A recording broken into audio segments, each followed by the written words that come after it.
is going to be an exciting morning. I'm so excited to have Franklin Graves with me today on Morning Coffee. Franklin, how are you doing?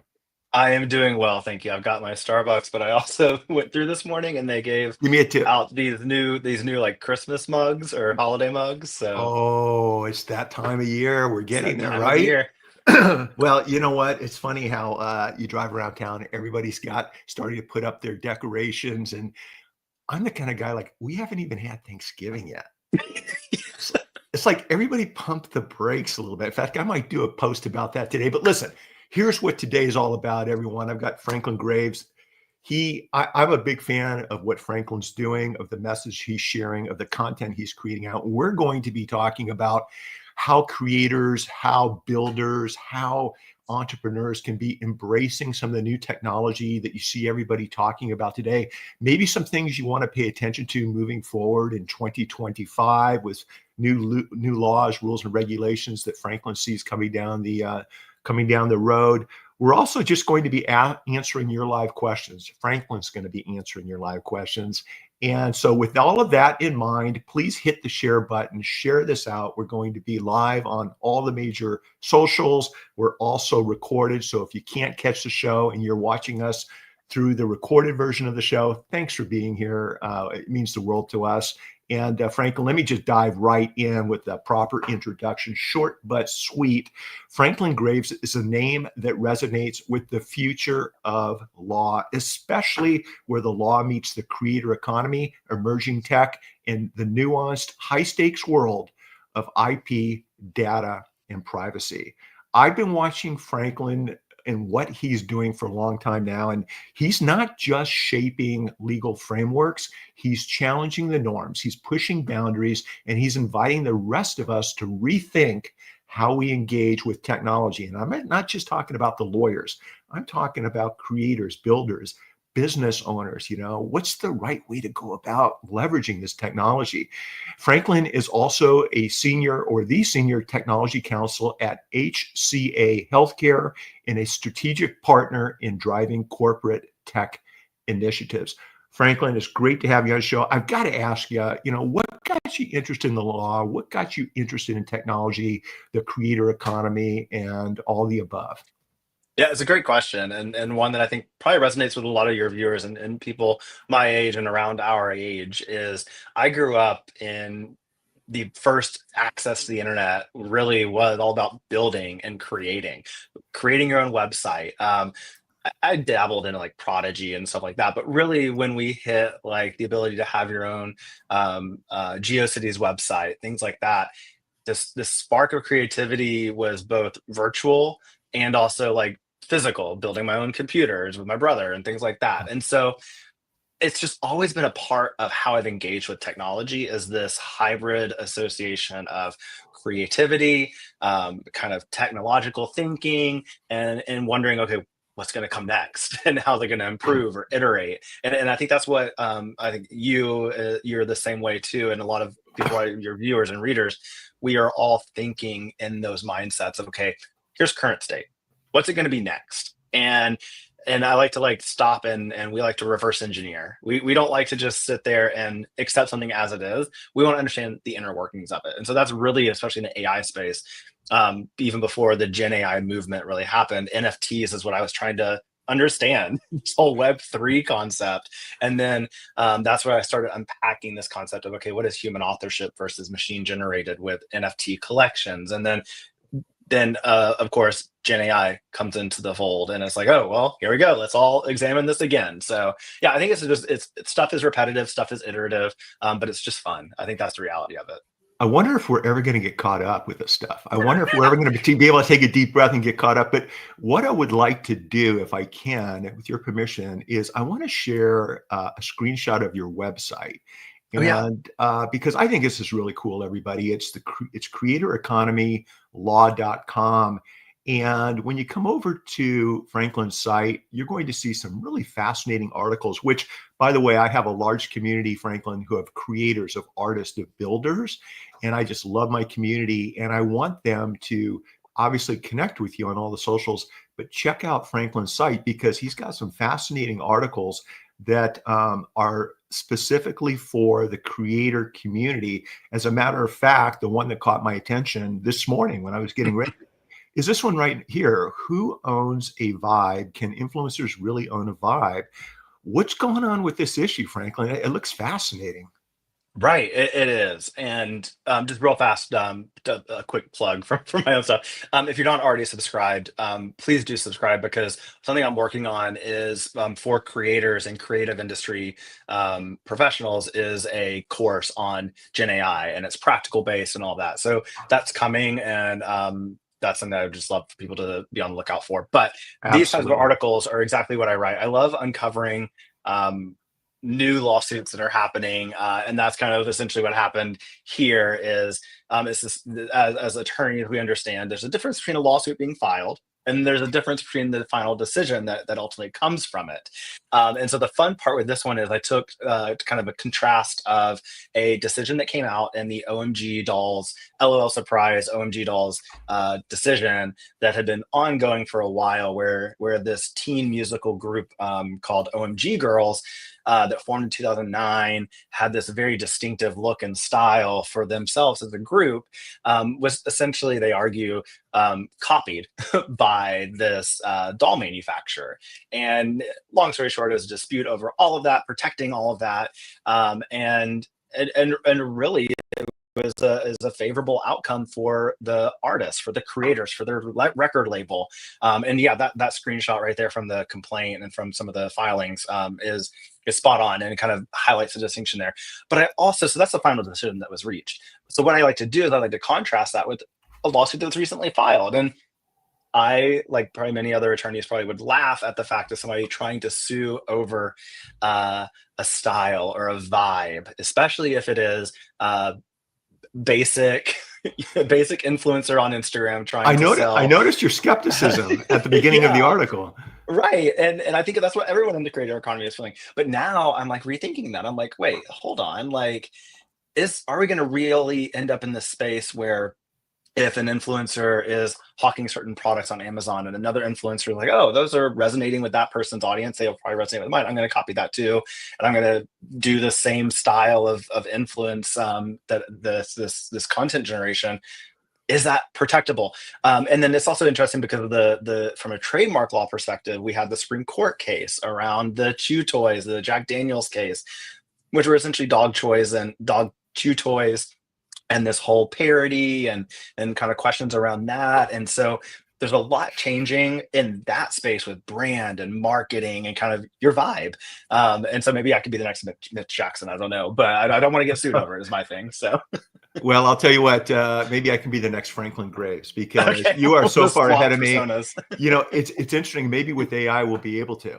And let's talk about that a little Oh bit. yeah. These issues that you're writing about, these issues that you're talking about, how is AI influencing IP law? Maybe answering this from the perspective of what a business owner needs to know or what a creator needs to know, as opposed to maybe from a lawyer, a lawyer representing clients. Everything you just mentioned is like AI is throwing gasoline, fuel on the fire in a good and bad way, right?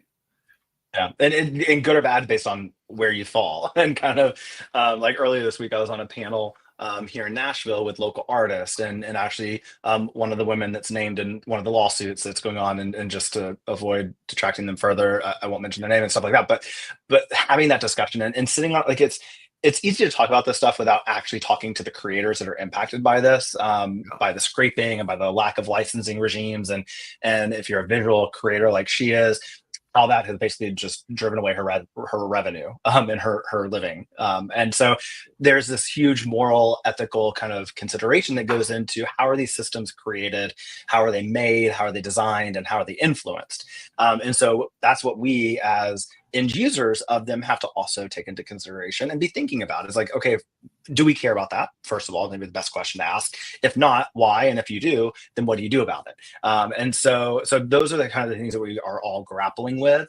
But with AI in particular, and it kind of is a great segue from that article we just discussed, is a lot of it comes to like this sense of style, this sense of unprotectable elements of existing works that we all lift from and maybe use and pull bits and pieces of into our future work. And so what does it mean to have decisions that are challenging this concept of ownership, and maybe giving stronger ownership over a vibe or over stylistic things that normally would be protectable under copyright and maybe to a degree protected under trademark?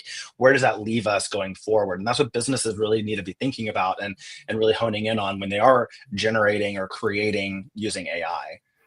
So I'm looking at some of the questions that are coming in, and thank you, everyone. We're not going to dive into what is IP, what is a copyright, things like that. You could Google Yeah. that, right, and use your AI, everyone, to get answers to those questions. But I'm seeing questions about people. I'm paraphrasing, but I'm afraid to get started. I don't want to get sued. I want to use AI to help create content for my company, but I'm being told it's probably not smart to do.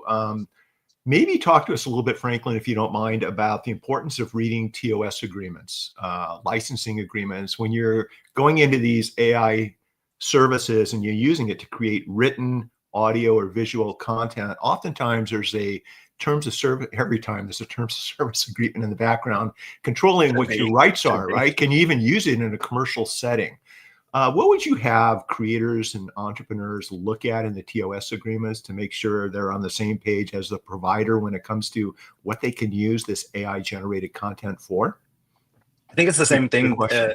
I think it's the same thing as well with Web3 and metaverse technologies and virtual environments. If you're creating in those environments, same issue, same question. What are the terms? What does IP ownership convey or not convey? Where does it fall? What if you're mixing in with development tools that incorporate a universe's or an environment's characteristics or code or things so there's a whole slew of stuff happening, and I think Yeah. that's really what you have to like back up for a second and see like, okay, what's the use case here? What are we talking about? Am I using a tool that is really I'm in control and fully in control across the whole spectrum and understand what's going in, what I'm contributing, and what the output's going to look like? And that's kind of where I typically fall. But one thing in particular I would really just highlight is and I'm actually working on a paper about this, is Okay. and like the catchy title is everyone's liability for publishing on the internet or being a contributor actively engaged in the internet society is going to skyrocket because of, if Mm. you look at these terms of use, terms of service, when we share photos, when we share posts on any social media network, we are telling that platform that we have the rights necessary to do so. And for allowing them to do whatever we're granting them the right to do under the platform, which could include training their own models, which come Friday. I mean, we're recording this on Thursday. This is going live today on Thursday. Tomorrow is, if you're watching this live or before Friday, Twitter X is updating the terms of service to now give a broad license to train on and incorporate user post and development of AI. I So saw what does that. that look Yeah. like for a liability standpoint if you're contributing stuff that is AI generated, or if you're contributing stuff that you don't own, that maybe you have the permission? That's what I mean in terms of like, it's this like worth unpacking this understanding of how are you engaging in this digital world that we all live in, whether it's Web3 or just Web 2.0-ish and a half, whatever you want to call it, that we're in now. How are you engaging in it? What are you consuming and what are you contributing? And that what are you contributing element is going to have a whole new realm of liability and concern and considerations because of the terms of service, because of the terms of use, and the reps and warranties that we make, and the permissions that we're granting to those platforms to build their own tech and to improve it. And before, like, it's not like I'm knocking the platforms. I think with YouTube, for example, I know that you're on YouTube, and we help contribute to their algorithms that do natural language processing to generate captions, closed captioning, Mhm. automated caption generation. Huge asset, huge value add as a creator posting on that platform. And that's machine learning, that's AI, that's improving their systems if they're choosing to do it that way. And we want them to do that. But what if it starts to compete with what we're doing? What if we now are liable because we gave them pieces of the content that we didn't have full rights to, but they're now using it to build models and do fun stuff with? Where does that put us as businesses and as end users? Yeah, And lots to unpack. wow. Yeah, that we just turned this 30-minute show into a 3-hour show. No, you really did. You really did. I'm going to go back and listen to your last response because there's so much there. And it's not what if they're going to, they will be doing this. In other words, why Yeah. wouldn't they do everything you just said? You brought up X and you brought up the terms of service agreement. And yeah, I noticed that too. And maybe specifically or generally speaking, this is something creators and entrepreneurs need to appreciate. I read that part of the update tomorrow on Friday with the XTOS has to do with venue and jurisdiction of claims and disputes being agreed to between the user and the platform to the state of Texas, whether it's state or federal. I might be wrong about this, but It's a this is very, what. not even that, is a very specific, like very specific district in Texas where a judge sits Okay. that that owns has been known to own Tesla stock, stuff like that. Very favorable. There's questions around whether that would be upheld just that specific when there's really no ties. I think it even falls outside of the district in Texas where Twitter or X and other Musk properties are sitting anyways. So But anyways, yeah. well, what the point is, very few people probably know about this. And you and I, as lawyers, I'm thinking to myself, okay, if somebody wanted to wrongfully include me in some type of claim or lawsuit, with me participating on X, I'm arguably subjecting myself to jurisdiction in that limited in Texas. Okay. Subject to me spending time and money bringing motions and arguments in a court of law arguing they don't have jurisdiction over me. And without getting into the legal side of things, the point I'm trying to make is in these TOS agreements, oftentimes it's not just about the content, it's about indemnity and reimbursement and liability. And where will you be throwing punches when you step into the ring like Jake Paul and Mike Tyson? These contracts dictate where this boxing ring is going to be. And that actually concerns me. That may be a deal breaker for me on that particular platform, in addition to other reasons. But when I saw that, I thought to myself, wow, that's probably the last location I want to be in when I haven't done anything wrong to defend myself. And so the point is, maybe in addition to venue clauses in the TOS agreements, what are some other provisions that creators should look at in these TOS agreements or licensing agreements so that they can understand what their rights and remedies and options are? Yeah. So we touched on reps and warranties, indemnification, and now conflicts of laws, jurisdiction, and the like. So one last thing I'll say about that though is I think ultimately, if you look at any terms of service, we are constantly agreeing to venue and jurisdiction all across the U.S., sometimes even outside the U.S. But it just kind of depends on the service and how they've drafted it. So and also whether arbitration, mandatory or voluntary arbitration, kind of fall into place, or mediation and the like. So all that aside, yeah. And additionally, and I think you've talked about this before too, is if you look at like when Midjourney first launched, one of the biggest issues that we had with creators, even like independent contractors that are hired to generate copy or generate images for or works for clients, we're dealing with the fact that those terms of service really didn't grant any rights outside of like a Creative Commons license to an individual. If they were on the free version, maybe they paid, they could get additional rights. But IP ownership just as a whole is a huge kind of gotcha moment with Gen AI, especially with these platforms. And if the platform operates, again, this is, as I said at the beginning, use case specific all the time, but Midjourney is another example where it's like, okay, everyone on the Discord server can see what's being generated most of the time. Like you can have a private version of it, but Right. anyway, so like that, like those types of clauses and in the contract. And I think on like back in the NFT kind of phase of life, we were all looking at like what some of the some of the minting companies were doing with the NFTs, like whether it was in their terms and conditions, basically just saying, we grant you, we transfer to you and convey to you or assign to you any copyrights or the copyrights to these 8, if any, meaning like, oh, there may not be copyright, but okay, so then what are we left with? So IP is going to continue to be a touching point, and so especially on the copyright specific side of things, that's really where it's going to get problematic. Conveyances, assignments, ownership issues, all of that, valid license grants, things like that. You can easily run afoul of like I mentioned earlier, of breach of contract if you're not careful. So I know that you share articles about these topics on your blog that we brought up at the beginning of the show. So those of you just joining us, if you go back to the beginning, I shared one of Franklin's pages at the Creator Economy Law website. You also write about these topics on LinkedIn, which is where I follow a lot of your content, Franklin.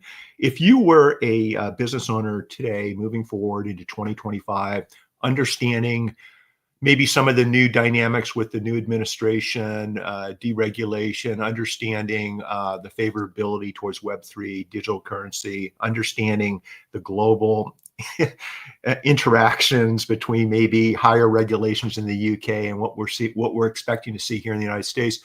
What would you be telling business owners moving forward that want to leverage AI, that want to leverage some of the technologies? Whoops. Ooh, this was a really good question. I think Franklin just bounced out. Because the question, everyone, is what's going to happen next? What can we do as business owners? Let me bring them back up. Hang on.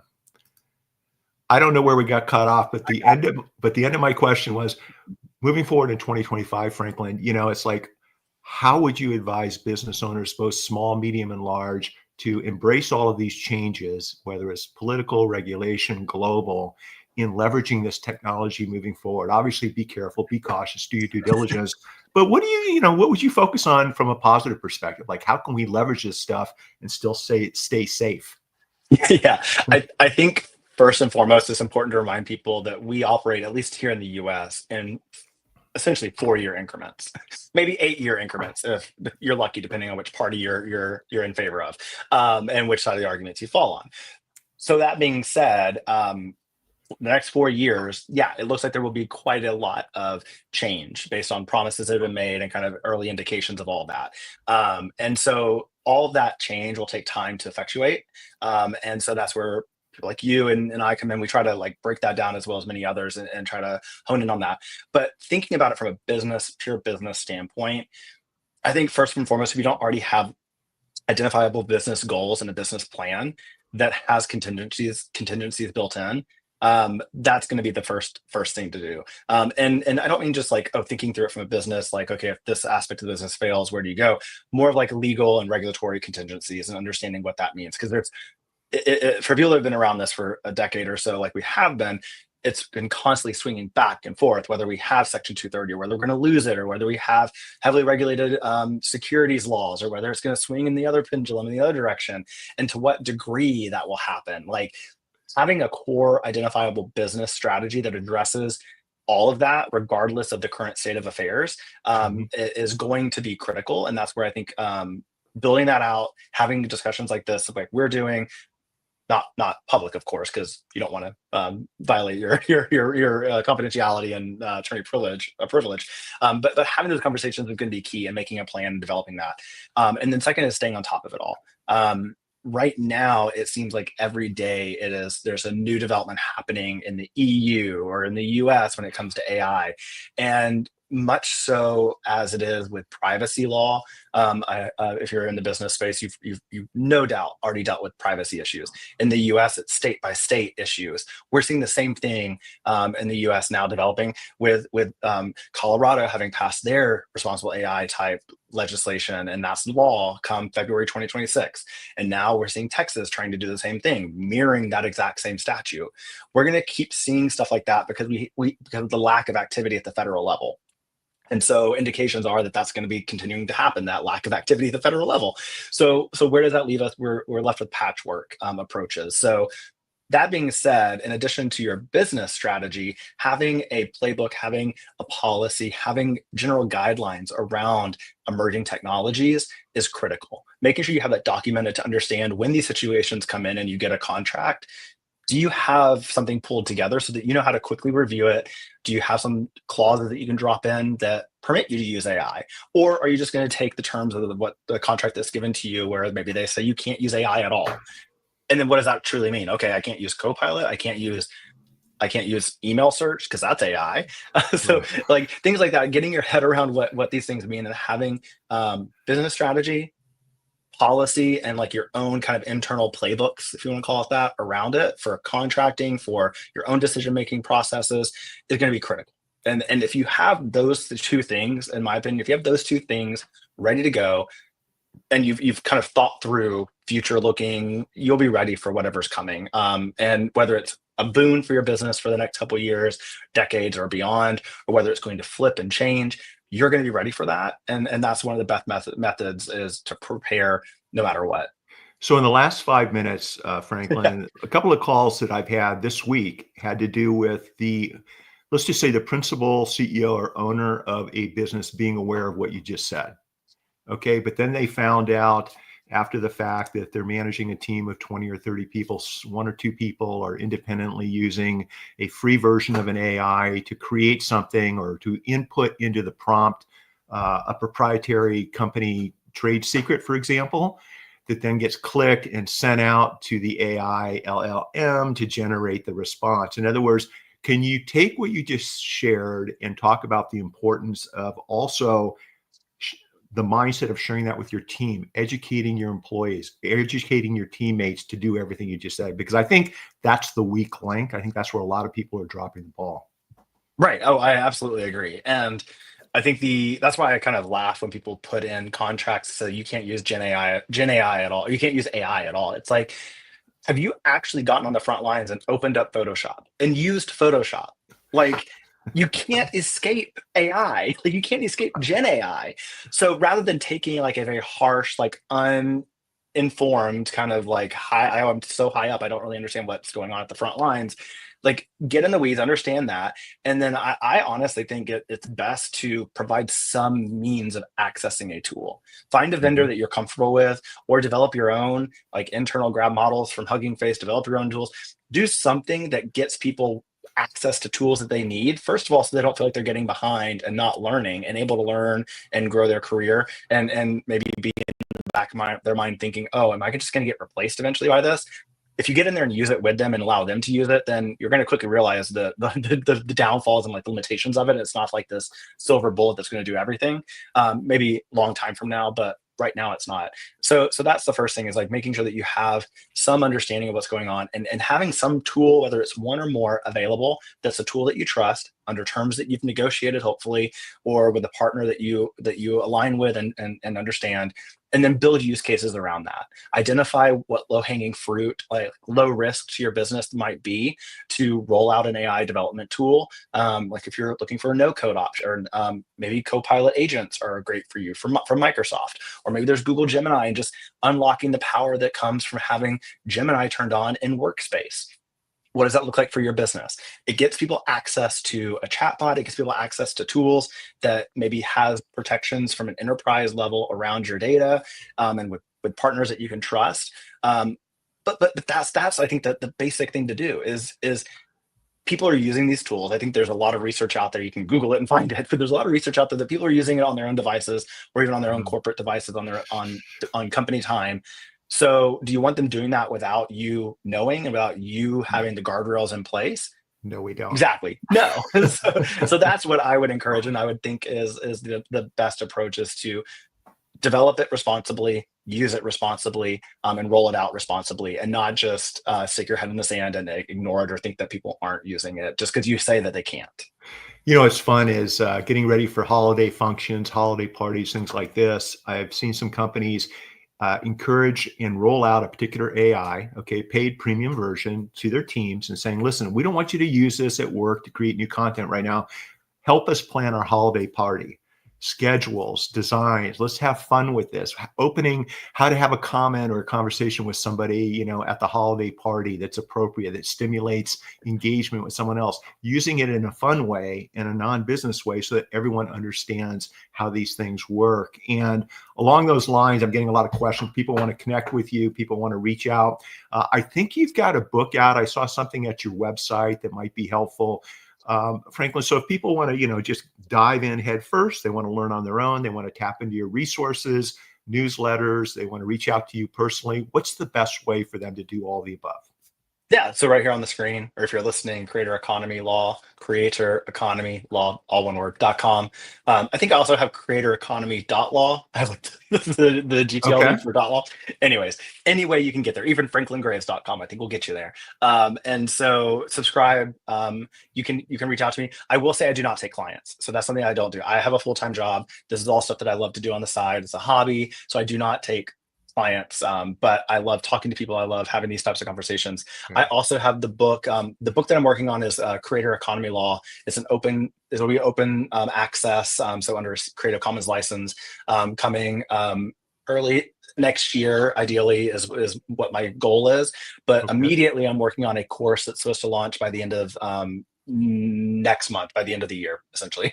Next month is December. That will be a generative AI kind of playbook, and boot camp for. It's an academy, but it's like a boot camp style where it's practical, and there's two kind of phases to it. Each module has a learn section and then an act section. So a Ooh. learn section to learn about the principles, and then action, so practical takeaways, kind of like what I was talking about earlier. Like I provide sample contract clauses that identify, okay, this is how you acknowledge that you're using Gen AI, or from a privacy perspective, you don't want to violate new name, image, likeness laws that are coming into effect, like in Tennessee, where you have to have permission to send someone's voice through an automated system, through a system that's going to boost their voice or something like that. You probably will need permissions to do that at some point in the Okay. future. And so why not future proof your business now? Things like that I walk through, but also just level setting. A lot of people really do not understand the basics of this technology and the legal implications of it.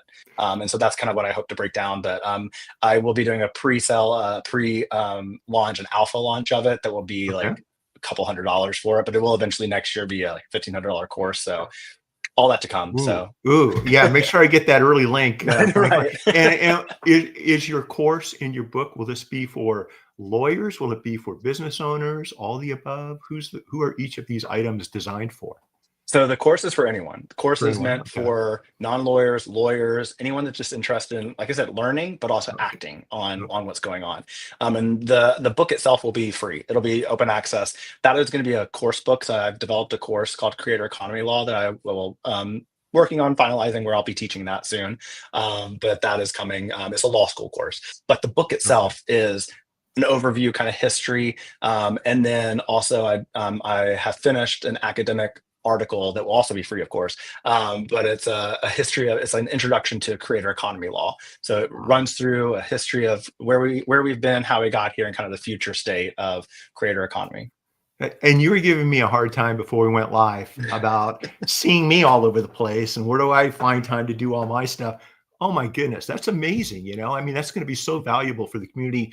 Biggest question of the day. Will you eventually be sharing links to your course and your book and your website over on this really interesting new platform that I happen to have seen you on called Blue Sky? Will you be sharing links there, Franklin? Yes, I am active on Blue Sky. I have been. I was part of the early access with that, Yeah, and I'm also on Mastodon. So you are. Okay. I'm pretty easy to find on any social media network. I'm at Franklin Graves. I'm not on TikTok. I know. I just something about I do. Okay. I can take 30 seconds here. Oh, take your I time. I'm respecting your time. We're good. I prefer to be in control of what I watch next. So I think it's showing my age. I don't know what it is. I don't like having something that I can't search or see, like thumbnails, like the YouTube, or like even on Facebook. I like being able to scroll. I'm a huge Reddit person. I love Reddit, and I constantly am Really? looking. Okay. Yeah, I go to, like, on the iOS app. They changed it like a year or two ago, but you have to like go deep into the settings to see all the posts and then sort it by the most popular for today. And that's how I like kind of see, okay, what is the internet reacting to today, and kind of keep up Yeah. the speed on kind of that kind of stuff. But I just, with TikTok, and Instagram reels are kind of this way. I don't like not being in control of what's next. Maybe it's not like a distrust the algorithm type thing. I don't care about that. It's just my user experience preference is to not, I like to browse, have a Netflix style approach to what I want to watch. So With, I'm with not on TikTok. Long-winded way of saying I'm not on TikTok, but I have an account. It's just not active. So what's funny is we have similar personalities because I actually built up a pretty large following on TikTok and I shut it all down about No, I literally just shut it all down about 6 months ago, deleted everything because nobody wants to see an old guy like me on TikTok. Even my kids are like, "What are you doing?" I'm like, you know what? It just wasn't for me. Like, you want to be comfortable with what you're doing. Yeah. And it just wasn't for me. But I'll tell you something, I am interested in blue sky. Like, I was glad to see you there. And today, Mhm. one of the things we're doing is we're creating a AI in law, or AI for lawyers, like filter, or feed, I think is what they call Mm. it over there, and kind of playing around with laying the foundation to build a community to share, for example, your course, to share your book, to share common interests for not only lawyers but creators and entrepreneurs, and be connected with people like you, right? In a space that I think focuses on positivity, that focuses on adding value, and frankly is a space that I'm enjoying showing up on so far. And so that's why I was Yeah. bringing it up, as I'm plugging you and me. Hey, everybody, live or recorded, connect with Franklin and yours truly over on Blue Sky, because it looks like it's pretty amazing. And then also with Franklin Mhm. over on Mastodon. Franklin, listen, this was awesome. I want to wrap this up. Once again, everybody, if you're listening, creatoreconomylaw.com. Stay connected with Franklin. Follow his feeds also on LinkedIn, because he's sharing really good stuff on breaking cases, and especially if you're a creator, if you're an entrepreneur, if you're a lawyer. And Franklin, I appreciate you joining me this morning on Morning Coffee. Thank you, my friend. Really a big fan.